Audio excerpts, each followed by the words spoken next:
So I've never really been the type of person that cares all that much about drinking super good coffee.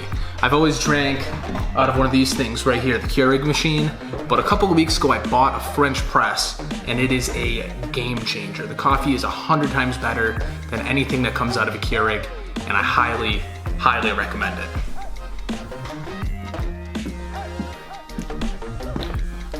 Whew. Yo, check this out, by the way. Bought this couch like a month and a half ago, and I finally got it delivered this week, so I am pumped. It's another spot to film, and it's just a good spot for me to chill out in my room besides my bed itself. So today I wanted to talk about something that I think is going to piss people off on this YouTube channel for sure. So as you guys know, I've been a Fujifilm shooter for the past like 3 or 4 years. I've had a ton of different cameras from Fujifilm. I had the original X100, I had the XE1, I eventually upgraded to the XT2, and then eventually switched over to the X Pro 2. And I've had pretty much every single lens that you can think of. All the zooms, all the primes, I've used almost everything.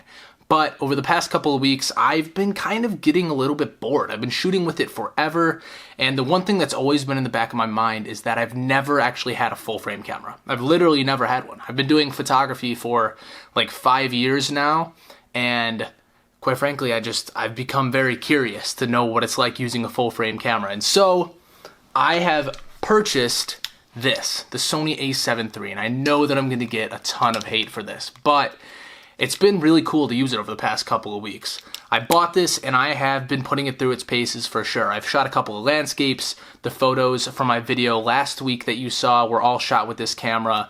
I shot a portrait session earlier this week, and I'll show you pictures of all of these right now. But yeah, this camera has been awesome. I picked this up along with the Zeiss 55mm 1.8, which is the equivalent of that Fujifilm 35mm f2 that I always used to shoot with. And I also picked up the Sigma 35mm 1.4 art lens to test it out, and I also picked up the Tamron 28-75 f2.8 lens, which is a badass lens. This thing is awesome. It's a 28-75, which is close enough to a 24-70 for me, and it's a 2.8 aperture, but it's tiny. Look at how small this thing is. It only has a 67mm front filter thread, which is awesome because I can take the variable ND filter off of this camera and throw it right onto this to shoot some B-roll. And quite frankly, this camera has been awesome over the past couple of weeks, and we'll talk about it a little bit more today.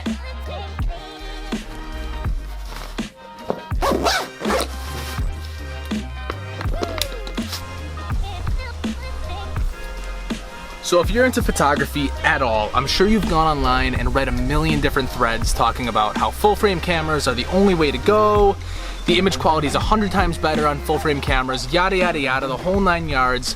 But quite frankly, to me, I'm not like a super in-depth pixel peeping type of person at all, but I haven't noticed any image quality difference at all. Both of the cameras, the XT2 and the X Pro 2, which I used to use, and now the A7 III, all of them have 24 megapixel sensors, which is kind of becoming like a standard for camera sensors.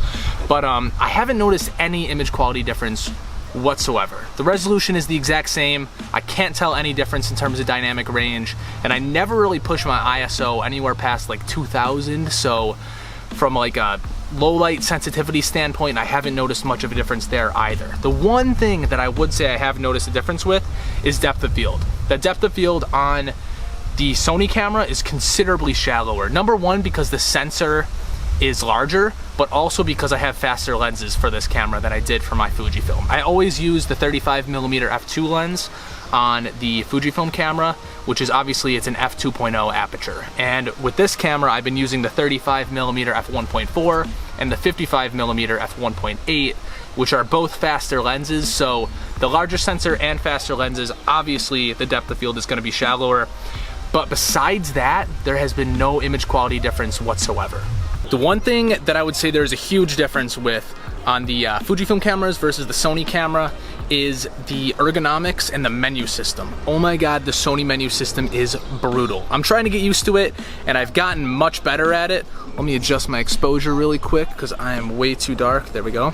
And but it's brutal. It's so convoluted, there are so many different things to click on, and it takes me forever to figure anything out. At this point, I've got all of my custom settings pretty much dialed in so that I don't have to dive into the menus at all, but my Panasonic G9, which I'm filming on right now, has a much better menu system than the Sony, and the Fujifilm menu system is way better than the Sony in my opinion.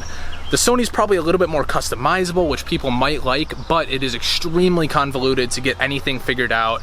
It took me forever to figure it out, but I think I have it pretty much dialed in at this point. But that's one thing that I would say is a selling point for other camera systems, is that their menu systems are just a hell of a lot better than the Sony's. What's up, dog? Let's go.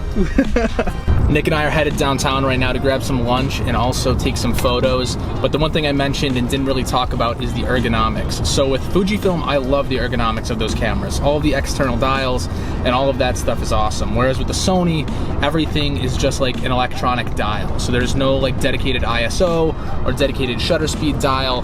That was one of my favorite things about the Fujifilm cameras, and I definitely miss that. However, you get really used to it super quickly. And the one thing that I would say, using the Panasonic G9 all the time for my video, this thing has an awesome hand grip. Like, it just feels super comfortable in the hand, it's super beefy. The Sony camera, my pinky is always slipping off the bottom of the grip, which kind of sucks. The grip just isn't nearly as robust as something like a Lumix or Nick shoots on the Canon 5D, and that thing has a super, super robust grip. It's completely fine because I usually have it on a strap around my neck or attached to my camera bag, and I'm not holding it in my hand all the time, but it is just something to note.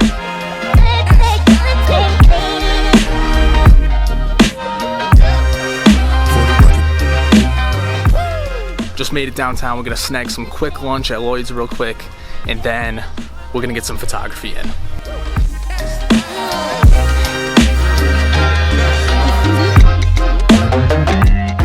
Alright, we're gonna do some walking around. We just made it back downtown. I'm gonna throw the GoPro on top of the Sony A7 III, and we're gonna do some shooting. No real plans, nothing really planned out that we're gonna shoot. We're just gonna walk around, see if there's anything cool, and we're gonna get some pics. Let's do it.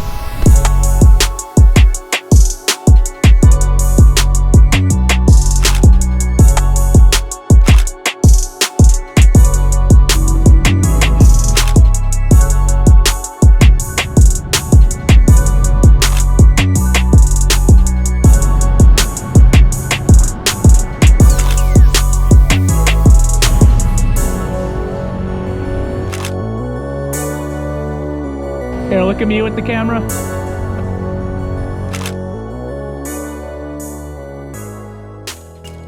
Alright YouTube, it's the next day. Let's wrap this thing up. Yesterday was a super solid day of shooting. Nick and I were out there for probably just about an hour. We had a lot of plans with a couple of our friends later on that night, so we didn't stay out for super long, just about an hour like I said. But I'm super happy with how some of those shots came out. I think that the one with that big mural behind the person walking parallel to it came out super cool, and I also shot a couple of portraits of Nick sitting up against that wall, and I was pretty damn happy with how those shots came out. The last thing that I wanted to mention before I wrap this up is that a big part of the reason why I switched over to the Sony camera was just because I was kind of getting bored of the Fujifilm gear. I'm the type of person that is a total camera gear nerd. I just love cameras, I love trying out different equipment, and that's like my favorite thing. Obviously, I love the art of photography and I love doing it, and creating photos is the best part of it, but on top of that, I really enjoy testing new gear and trying new equipment. That's why I'm constantly shooting with different film cameras and things like that, because it's just fun for me. And so the really good thing about photography equipment is that if you're smart about it and you buy your stuff used, you can buy it and then resell it at a later date for pretty much the exact same amount of money that you paid for it.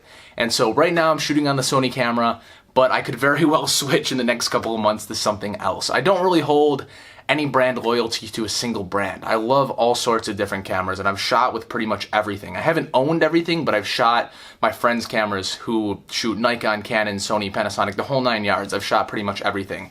And so, yeah, I'm super happy with the Sony camera right now. I'm enjoying the way that the images are coming out.